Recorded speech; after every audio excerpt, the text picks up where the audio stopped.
whisper, it roars. Glaciers crack like thunder. Waterfalls carve paths through time. And in the middle of it all, she waits. Motor yacht unbridled. A sanctuary of warmth and refinement in the heart of Alaska's untamed frontier. Bears wander the shoreline. Whales breach on the horizon. Seals nap on drifting ice while you sip champagne on the aft deck. This isn't a cruise, it's a calling, and only the bold will answer. Now booking your next unforgettable charter, yachtunbridled.com or through your preferred charter broker. Hey folks, on this week's Captain's Chat, we're doing things a little bit differently. Going all bird here. We're going with Alaska Luxury Tours. They have a fleet, 4 of these Marquis vessels. They take some guests out. We're speaking to Brent, the owner of the company, an absolutely phenomenal human being. He knows the back, inside and out of Alaska, and takes ultra high net worth individuals and supports yachts to make sure they get the best out of their experience in Alaska. So join us this week's Captain's Chat, and you're going to see the behind the scenes with Brent and the team at Alaska Luxury Tours. How cool. It's a perfect boat for up here. So yeah, that's... What year is she? 2014. She looks beautiful though. Pristine. Huh? D11s. Talk about comfortable though. D11s. Yeah, D11s, IPS, so they get pods. Right. Who draws it for you? Travis. Or Most everybody does, eh? or me. Yeah. Nice. I bring it back and forth between Seattle each year. Yeah. And then I kind of get that that's my fix for the season. Right. Yeah, one how inside was that pass take is enough, yeah. I've done it in 3 days, and I've done it in 14. Yeah. 14? Yeah, it's perfect. Well, just stop every night. Yeah, stop every night. For a couple of Yeah, days. because we're not running overnight. Yeah. We don't run overnight. Yeah, I was closer to the inside even on this one. I don't think it's well, if the boat can go outside, we go outside. But we had like 3 days, 2 days to do it, and I'm like, it's not worth pushing it. You know? You don't want to run at night because the logs. But on any boat. But remember, like I've been doing. It wasn't a great idea. I've done that trip 10 times. Yeah. So I know where the hot springs are. Gotcha, I know where I know where to go. So you tell a couple of people, and you're like, I have a list every year of people that want to come.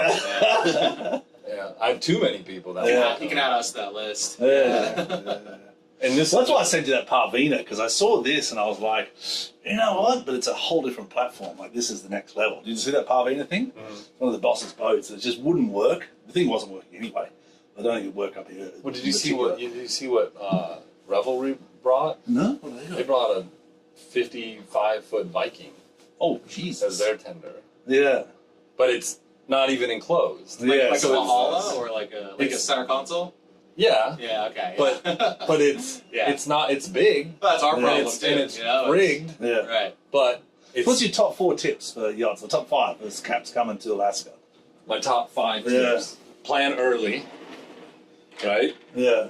Like, and I mean, that's the story we've been talking about for a long time. Was Like playing 6 months ahead. Plan You 6 guys months are on me, which I appreciate. some people, you can just close it. Some people book a year in advance. You know, Yeah. that I told you about that program Infinity. They started talking with us in August of last year, and we had them dialed, and then they decided not to come back from Down south. Japan. Well, yeah, well, that's what. Okay. Well, our goal is to kind of build like we sort of about a 5-year plan with Unbridled, and that's kind of what we touched base with you first initially. And Zach's been up here for years, but it's a whole different platform. What Zach's got, what he's built here. But I think for us, we have to align with a luxury because all of our clients all want luxury. Right. Like the clients we're getting are coming from Monaco. The last group flies in on 737s. They're not messing around, So it's even for us, it's hard to find our feet here in the challenges we've got. So Well, and I think one of the biggest things is you don't know what you don't know. yeah, 100%. Right. You don't know. I've been here, but I've never been here like this. I've been here 3 times to Alaska. And things It's different. change. Yeah, it's different. I mean, look, you can decide that you want to come up and just catch king salmon, and then emergency orders. Yeah. There's no Is that what this is? Yeah. It's an emergency order because of lack of Lack of return. Yeah, lack of return, or they caught the catch quota, or Yeah. whatever. Emergency orders can happen for any reason, but it's. We'll have a little quick look around. Is that all right? Yeah. What's your favourite fish? I like the silvers. I like the coho. Me too. And they come in a couple of weeks. Yeah, well, there's just so many more of them as well. Yeah, instead of catching 2 or 3 fish a day and having an awesome day, like you can let it out in Coho And they you fight get 8. hard and they're You fun. get 8 a day. Yeah, And sometimes they raise it, yeah. 10 or 12 a day. We got a couple trips coming up. We like to Eastern Baranoff, where we'll do some good Coho fishing. You know, next few weeks here. It's 6 or 7 comfortably. Yeah, 6 easily. There's There's awesome. 2 heads. There's Yeah. when you go in the master, there's a full head and shower. One sweet there. thing. Yeah. Yeah. This is a perfect platform.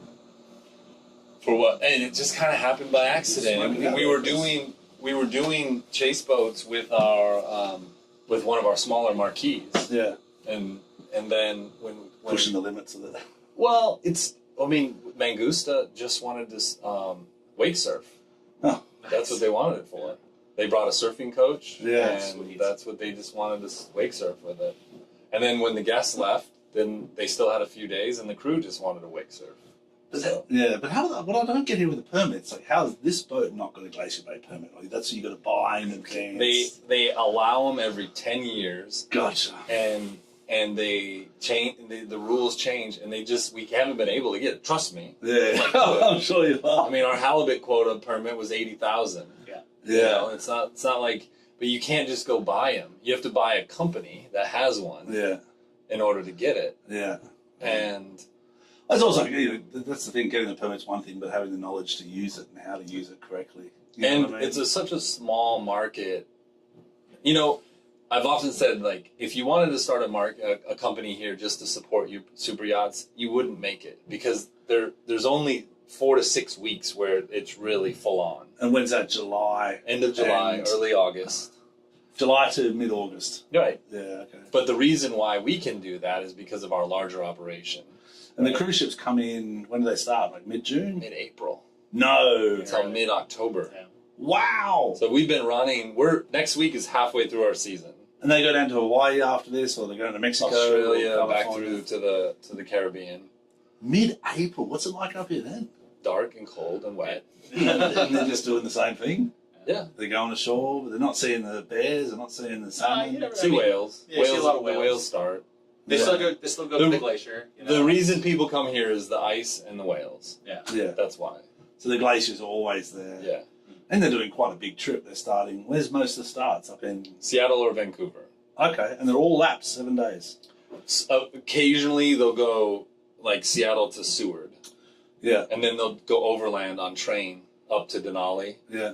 A couple of the cruise lines have resorts up there, and then you could go up there and spend a week there, and then take the train back, and then get on when the ship comes back. Gotcha. You could take it on the way down, Yeah. or you could Have you fly ever out done and one? make Or? a cruise. Yeah. I used to work on cruise ships. Oh, cool. Is that your background? Yeah. Originally, my first ship was the QE2. Oh, wow. Not the one in. Well, no. Well, it's Dubai now. Yeah, okay. Yeah. So I grew up in Arizona, and I got this job on a cruise ship, and I told my dad, I got a ship on some ship called the QE2. He goes, "That's the most famous ship Yeah, in the world." I go, 100%. "Really?" It's Titanic, Queen Mary, and QE2, man. And he That's goes, the top he 3. goes, "Oh, what are you gonna do?" I go, "I don't really know, but I'm doing a world cruise." Awesome, man. So I did a couple years on that ship, and then my boss, he said, we were building the greatest ship in the world, the Queen Mary 2, and we want you to go be a part of it. I go, "Nah, I'm good. Yeah. I'm here. I like this." Yeah. QE2 was built in 1967. I didn't have the perspective to know that it was a real piece of work. Yeah. Like, it was old and tired. Yeah. And so I Good moved to name. France, and that Queen Mary 2 was the biggest ship in the world at the time. Yeah. And so I did that first couple of years, and then I left and moved to the Caribbean. That's where I got my captain's license. It was in St. Thomas. Okay. And then worked there for a while, moved to Hawaii. On yachts there, ferries there, or? I was actually got my sea time on a ferry. Yeah, cool. And then started doing more tour type things. It's a good area. Like, even now, we did a trip there, charter last, I think, December. We did a charter there for 10 days. It was awesome. I ran USVIs, BVIs. Yeah, I No, ran a no. water taxi in the BVI for a few years, so that's Yeah. how I kind of learned this market. Gotcha. And then moved to Hawaii, where I learned about the whale game. Yeah. And then I came here, and my first year here was 2017, and I started this company in 2018. Oh, nice. Wow. I came up here, and I was just kind of shocked at, like, why is nobody doing anything nice. Like all you have to do is walk through this harbor. Yeah. You stand out. Like I look at the top of them. Yep, they're the boats. Yeah. So 1, 2, 3, 4. They're different. You know. So that's how it all sort of happened, and then this has grown from there. Apparently, people like nice things. Yeah, 100%. Yeah. Well, I don't think it's well managed and you market it well. I think they do. You know what I mean? People when we first pulled up to the fuel dock, people laughed at us. What are you gonna do with those shiny boats? Yeah. You know. And then you're still here years later, and you're like, well, this is what I'm doing. Yeah. They must love this area. Yeah. So this, check this out. I don't like back there too. Oh wow! Open up the barbecue. Watch the whales. You can fillet the fish right there. You got a live well for your crab that you catch that you pull up in your crab pot. How cool. This is a dream boat for up here, isn't it? What type of clients do you usually get? Well, I mean, these are the clients for this, because the guests are only. This is a day boat for the guests. Yeah. But we can This house. is an upgrade from the Hans Explorer. We can house ourselves, right? And so we got a washer and dryer. Yeah. We're not taking on from your berths and your crew. Yeah. We can It's an add-on. self-facilitate here. The guests, this is an extension. So we take your guests to go do things, you go reposition. Yeah. We can get so much more out of your week Right. by using this. This can cruise at 30 knots. So we pick up your guests, you go, and then you take off, Yeah. and then we'll be back for lunch. Or you send us to, and you can serve lunch here. It's Depending a on dream. how many It's a guests. dream scenario. And then, and we just figured out how to do it and do it well. When we can get involved in the planning and the whole deal, right? Oh, cool, man. And what's the future? You see more yachts coming up here? It's not getting less. That's The true. secret's out. I think during COVID, we were in conversations with Dreamboat really early in March of that year, and they go, well, we don't know if we're going to come. And I said, listen, if you want to come, this is the year to come, because there's docks. Yeah. You can, wherever you want, you can get anything. And so they came, and the yachts that came, we didn't have COVID restrictions. We didn't have COVID here. So things were just the same, but calmer. Because you have big yachts coming in. Mm-hmm. Yeah. And then they got everything that they wanted. Yeah. And that, I think, was really a pivotal point, because we had a lot of yachts come during COVID, because it was easy for them to come here. There was no restriction. They are isolated anyway. Yeah. They're out for 7 days. And so from that point on, we've only got more and more. Because word travels, right? Yeah. You get one owner. There was a small club of NFL owners, and one came, and next year we had 3. Yeah. Right? Yeah, and so they connect. Yeah, There's they easy connect. contact up there. Right. Who's coming? Mm-hmm. Oh, he was here last year. So then next thing you know, we had 3 different big 100-meter plus. Yeah, you don't have to answer that, but how do you find the employees? Like even yachts, we have challenges with crew, but you've got to really change your. The people here are not probably used to dealing with the high net worth individuals. You got Travis, obviously. Yeah, we have a 96% return rate for our team. Wow. Because Season after season. yeah, a lot of them are just seasonal. They chase the whales. They follow the whales here, and then they go to Hawaii to watch the whales in the winter. Mostly Americans, obviously. They're all Americans. Yeah, and so that's how that's how we get them. And then tips are better when it's quality and that's not quantity. Yeah. We're not just putting 100 people on a boat and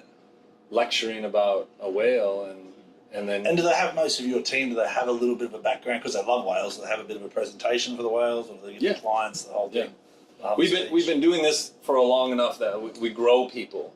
Yeah. We don't hire people to go work on the super yacht chase boat. Yeah. We hire people to start delivering products, and then as they show aptitude and they get better and they learn more, and we are able to sprinkle them in different experiences, and then they gain confidence and knowledge. That's how we grow them into the position to be able to do. That's very interesting with ecosystems. I walk down the docks and Someone got off an old boat, no disrespect, it was just an old fishing charter boat. The guests were not happy, I could tell. And the lady walked off like 10 minutes later going, no tips today. And then you see your program and the guests are always happy. I think young girls are driving the boats for a couple of We have times. 7 female captains. Yeah, I was impressed. Nice. I was really impressed. I was like, 7 captains. I'm like, cool, man, this is a good platform.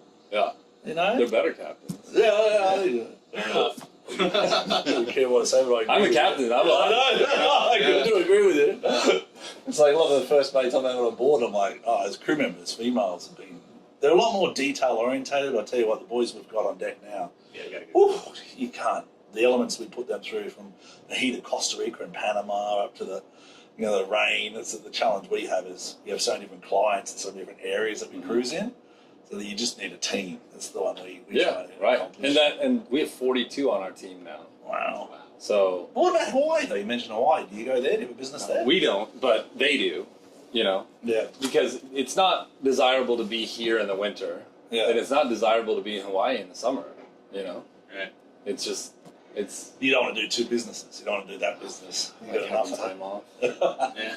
Right. Well, what do you do? Oh, that's the luxury of it, isn't it? I mean, you come up here and you work for 6 months, and then a month of setup and takedown, and then you get some time off. That's awesome. How cool is that? Yeah.